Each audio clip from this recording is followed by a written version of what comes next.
Addyn arall ar goll ond doedd neb wedi sylwi. Mae'n hawdd i roi guddio yn bell i ffwrdd.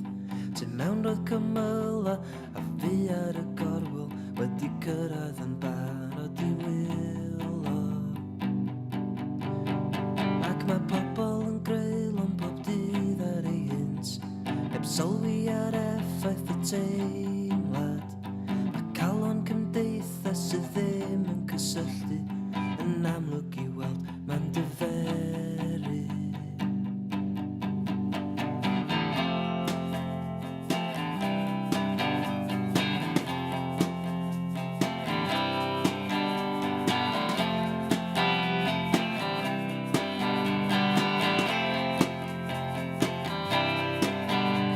Tyllen yn dychmygol mae